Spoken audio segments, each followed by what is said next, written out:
Men's clothing provided by Jack Victor. Welcome back. As the official fuel of the NHL, Esso is dedicated to Canada's game. Visit esso.ca/Stanley Cup for a chance to win one of 3 trips to a Stanley Cup final game. We're in round 2. David Amber, Jennifer Botterill, Luke Gazdic, and Sam Cosentino will helm our coverage from Winnipeg tonight. That'll start on West at 8:30 local time, 9:30 Eastern, and the game 20 minutes thereafter.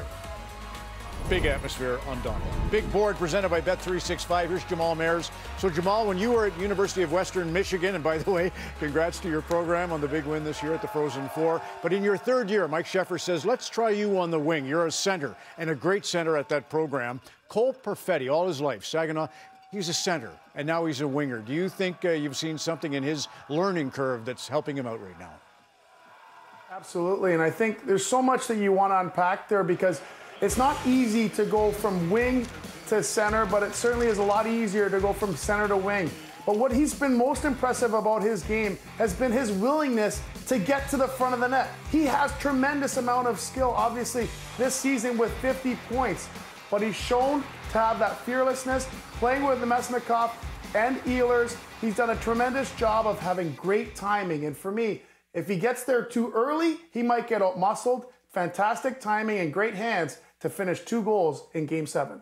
You don't play 16 years as you did, Jamal, without playing hurt. Coaches will always say Jamal Mayers at 70% is better than his replacement at 100%.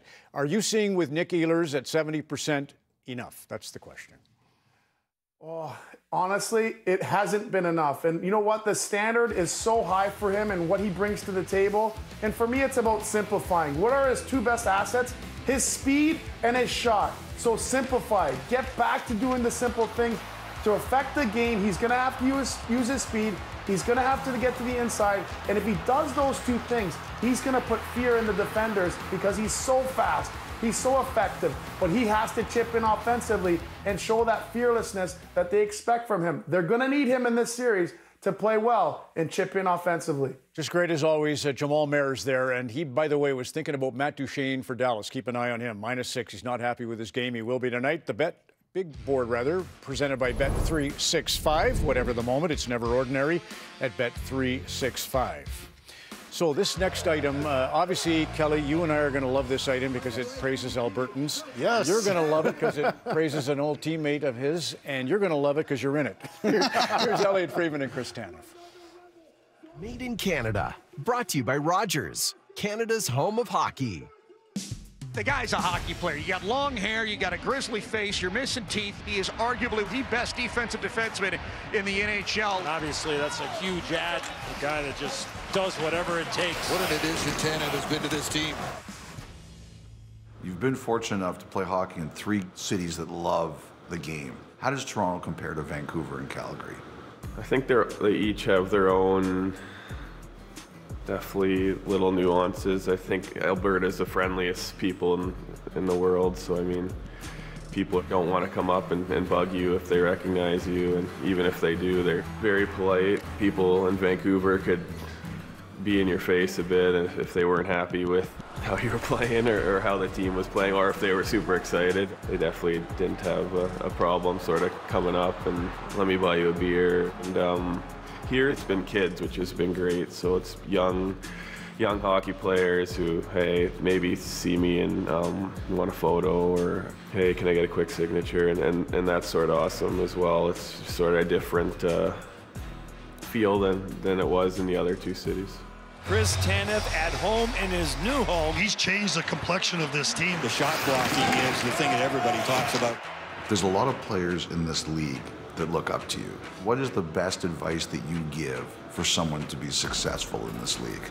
Listen and soak up everything you can. Huge thing for me is when I was younger and I was surrounded by older veteran guys, the Sedins and Kevin Bieksa, really showed me what it's like to be an NHL player, and just listening and watching those guys for so many years. Probably the biggest piece of advice I'd give people is find someone you want to be or you look up to and just watch what they do, and I think it'll help you a lot. There must be someone who looks at you like you looked at the Sedins and Bieksa and those guys? I think me and Benny have gotten quite close. He's a really good young man, works his ass off. He has a style of play that I respect a lot because you don't see many guys eating pucks like he does. You know, he put his body on the line every single game, and he's made a name of himself as one of the best defensive D-men in the league. We've connected off the ice quite a bit, and we sort of chat about different things that we can do on the ice or off the ice to get better. Him coming here helped me a lot of learning how he plays and how he made his name and how I can learn from him. And I think it's been really positive. Good job, boys. One game, move on, enjoy it for about 5 minutes, and then let's get ready. Made in Canada, brought to you by Rogers, Canada's home of hockey. Love that. Well, there's a couple things that stick out other than the fact you looked amazing, but I think the one is his answer to your question about what do you like, what's your answer of how to tell someone to be successful, and he's like, listen and just soak it up. And I remember that as a young guy, him just always aware. Like, he was on the other side of the dressing room. He's just kind of like listening to like what a couple defensemen were talking about. And because of that, he learned and he got better. And I remember the same thing, guys that maybe mentored me when I was younger, Kel, it's the same thing. Not so much what they said to me, but me watching them and how they went about their business. The second thing I got from that is he taught Benoit how to block shots with his groin. Yes, that's maybe not a great lesson, but Tanev, anyways, we love him. But what he got into the league with was his breakout passes. He made such great breakout passes under poise at a very young age, and that's what kind of got him into the league. He kind of had to learn, though, how to protect himself. So he was holding onto the puck to the last second when he was young, and he was making these great passes, and we weren't spending time on our end, but he was getting blown up and taking big hits. Now you see him, he gets against the boards, he gets, protects himself, he sidesteps guys, and he still makes these great passes, but he's not getting blown up, Kel. Yeah, from that interview, you know what I gathered? That you need to move to Alberta and become a nicer person. That's the only thing I got from that great interview, Elliot. Okay. That was interesting to break down. He did say you picked up a lot of checks, and I told him times have changed. No, they are. Since we're on great Albertans, my dear friend Marty Vellner hits the big 6'5" today, and no one throws a better party than Marty. So happy birthday, Marty. The game is next on Hockey Night.